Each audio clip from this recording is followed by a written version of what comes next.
Hey everyone, welcome back to the English Learning Podcast. I'm Tom, and I'm so glad you're here with us today. And I'm Jenna. Thanks for tuning in. Today, we're diving into a topic that I think everyone needs at some point, patience. It's one of those things that can totally change how we learn and, honestly, how we live. Totally. Patience isn't just a nice to have, it's essential, especially when you're learning English or really any new skill. So let's break down why it matters and how you can develop more of it. Let's do it. And patience has helped me in so many areas of my life. I can't wait to share some stories and hear your thoughts too. Jenna, I think patience is tough because we live in this super fast-paced world. We want results instantly. Like, if my coffee takes more than 2 minutes, I'm already getting antsy. Oh man, I hear you. With language learning, it can feel especially frustrating. People expect to be fluent after a couple months, but it's just not realistic. I used to get upset if I didn't understand something right away. Exactly. And the pressure can make it worse. It's like, if you don't nail it the first time, you start doubting yourself. But learning anything new just takes time. I think it's comforting to know that literally everyone feels that impatience now and then. Even teachers. That's why talking about it openly is so important. That reminds me of my first year teaching English. I thought my students would pick up conversation skills quickly, but when progress was slow, I got so frustrated, mostly at myself for not being magical. I totally relate. When I was learning French, I would get stuck on these tiny grammar points, and I remember one night just slamming my textbook shut. It wasn't productive, but I felt so stuck. It's wild how those moments stick with you, right? But looking back, those tough times actually taught me how important it is to give yourself and others a break. Absolutely. Sometimes the biggest breakthroughs happen right after we want to give up. I wish I'd known that back then. Switching gears a bit, I've noticed that when I actually slow down and give myself time, I remember things better. Like, cramming never works for me, but steady, patient practice always does. There's definitely something to that. Our brains need time to absorb new information. If we rush, we just end up memorizing and forgetting. Patience gives us the space to really understand. And honestly, patience lowers my stress levels. If I accept that it'll take time, I actually enjoy the process more. Learning feels lighter. Exactly. When we're not panicking about progress, it opens up room for curiosity and creativity. That's when language learning gets fun. So Jenna, what are some ways you practice patience day to day? Not just with language learning, but in life generally. One trick I use is breaking big goals into tiny steps.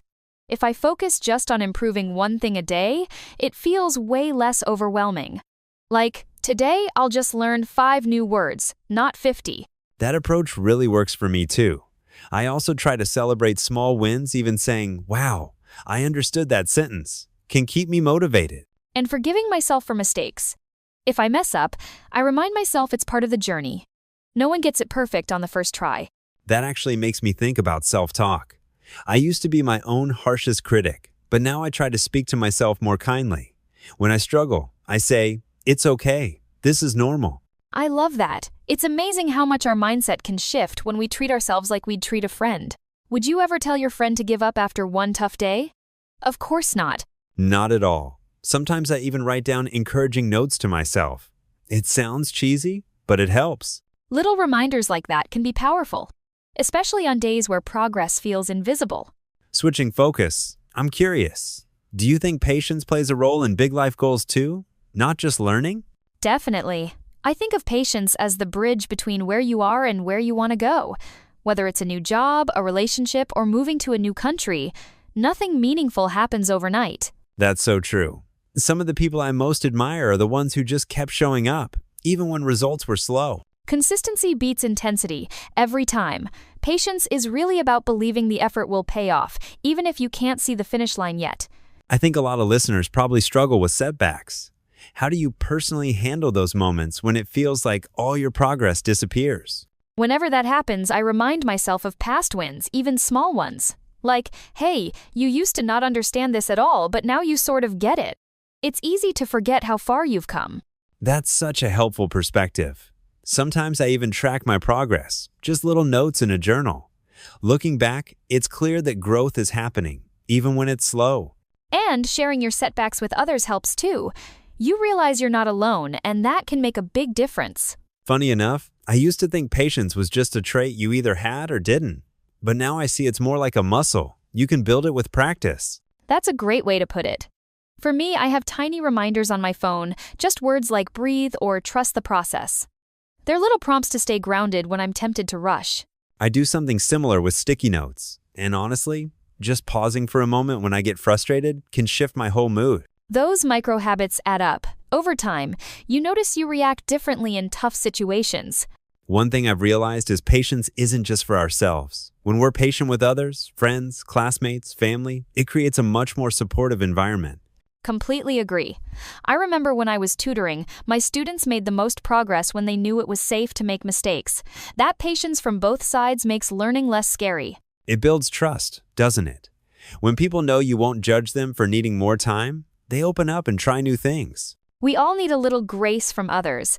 Sometimes being patient with someone else even reminds us to be gentler with ourselves. Looking back, I think the biggest changes in my life happened when I finally let go of the pressure to be perfect fast. It's kind of freeing, don't you think? I couldn't agree more. Progress takes time and it's often invisible day to day, but keep going. The small steps stack up and suddenly, you realize you've come so far.